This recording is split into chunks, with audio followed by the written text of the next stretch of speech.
Alors aujourd'hui, je vais vous présenter la réponse du groupe Consensus à une question très importante, du moins si vous travaillez dans le domaine de la gestion ou si vous travaillez dans le domaine de la résolution des situations conflictuelles. Et la question est la suivante. Pourquoi les méthodes usuelles de gestion des conflits ne fonctionnent pas?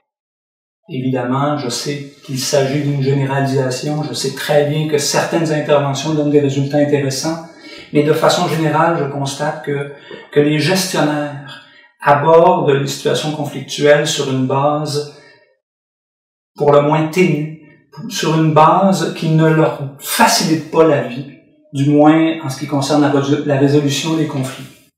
Et la base est la suivante. Je ne sais pas pourquoi, mais il y a comme une espèce de croyance qui est très fortement répandue chez les gestionnaires, et c'est la suivante. Les conflits seraient liés aux personnes. Et c'est cette croyance-là, c'est cette affirmation-là qui pose un problème fondamental. Et en passant, que ce soit vrai ou non, je ne discourerai pas là-dessus aujourd'hui. Tout ce que je vous suggère, c'est que cette croyance-là n'est pas aidante pour travailler à la résolution des situations conflictuelles. Et derrière cette croyance-là vient une approche, une philosophie très vaste. Cette philosophie-là qu'on pourrait qualifier de quasi-judiciaire ou de recherche de coupables. Cette approche-là,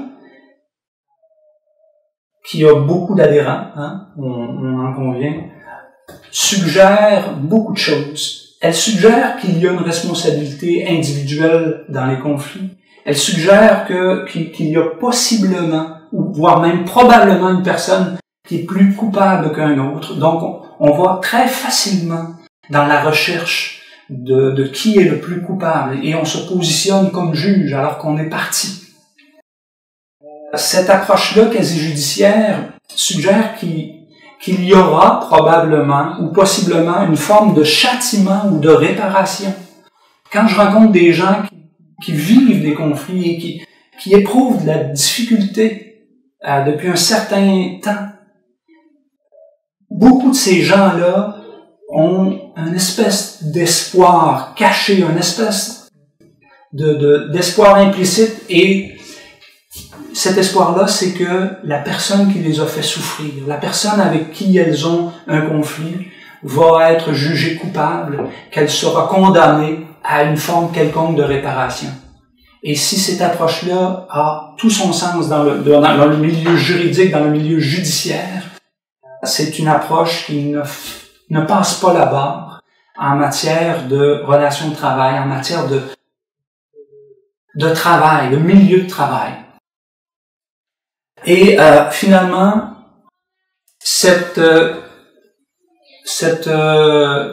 approche quasi-judiciaire entraîne l'impression qu'une fois qu'on aura trouvé le coupable, qu'on aura déterminé le pourcentage de responsabilité, il n'y aura plus de problème. Or, rien n'est moins vrai. Moi, j'interviens très régulièrement après qu'il y ait eu des évaluations, après qu'il y ait eu enquête. Et je vous le dis, je vous l'affirme, après les enquêtes, très régulièrement, les situations sont pires, les positions se sont cristallisées, les personnes sont déçues parce qu'elles auraient voulu avoir raison, elles auraient voulu que l'autre soit puni, ce qui n'est évidemment pas le cas, sauf en de très rares exceptions. Alors si cette philosophie-là, si cette croyance fondamentale-là n'est pas adéquate, je vais vous en proposer une. Vous ne pensiez quand même pas que je vous laisserai simplement avec l'idée, avec une réponse pourquoi ça ne fonctionne pas. Je vais vous suggérer l'approche du groupe Consensus, la croyance du groupe Consensus. Et qu'elle soit vraie ou non, cette croyance-là est extrêmement aidante pour la résolution des situations conflictuelles. Notre croyance, ma croyance, c'est que les personnes ne sont pas responsables des conflits. Ma croyance, c'est que tous les conflits sont liés à des problèmes de frontières. Moi, je pars quand j'interviens auprès de deux personnes qui sont en conflit ou auprès de deux groupes qui sont en situation conflictuelle, je pars avec la présomption que toutes les personnes impliquées sont correctes, mais que la position des personnes les unes par rapport aux autres est problématique. Et je pars surtout avec la conviction que je ne changerai pas les personnes, mais que je peux travailler au niveau des frontières. Je peux travailler à clarifier les frontières, à délimiter les zones de responsabilité, les zones de compétence de chacune des personnes.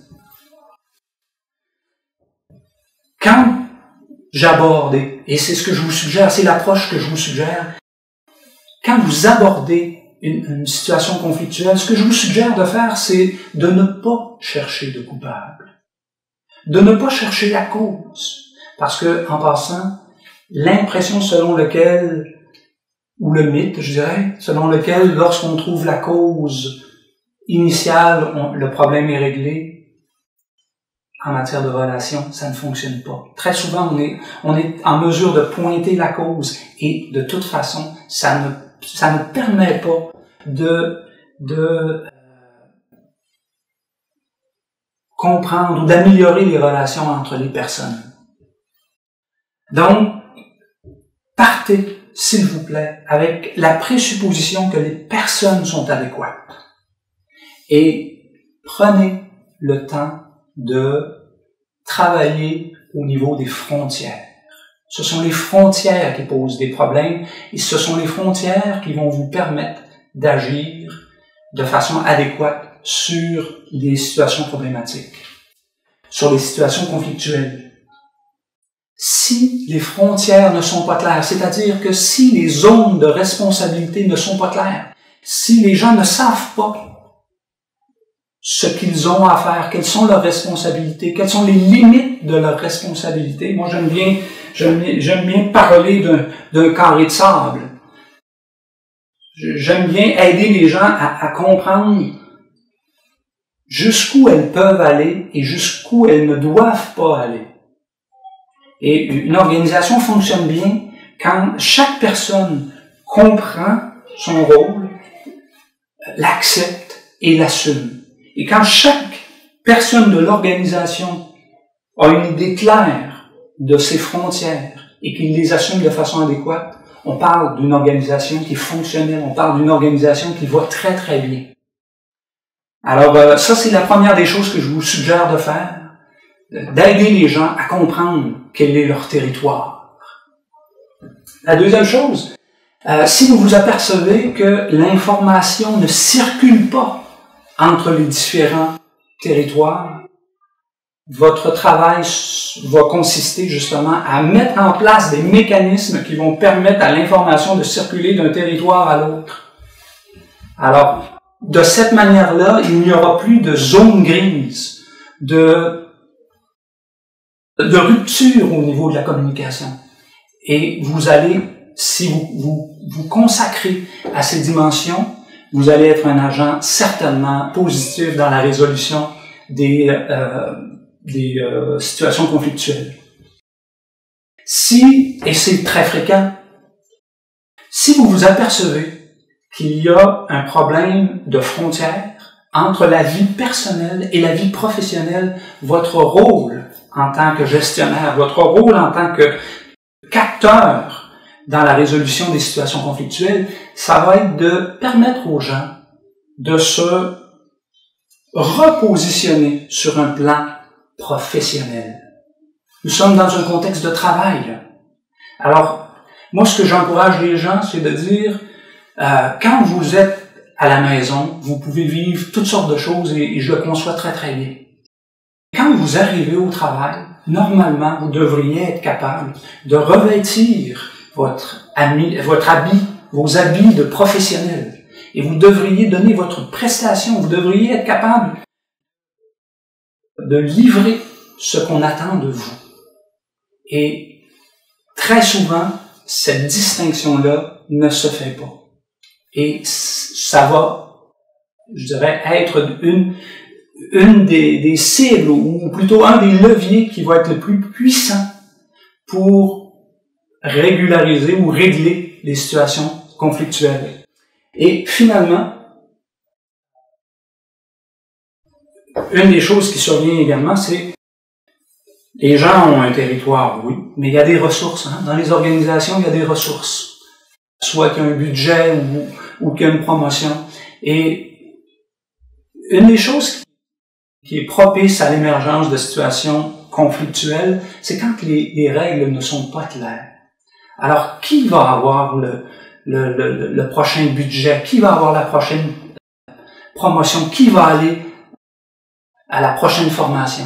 Alors, en fait, qui va avoir la possibilité d'augmenter temporairement ses frontières? Alors, votre rôle, en tant que gestionnaire, ça va souvent consister à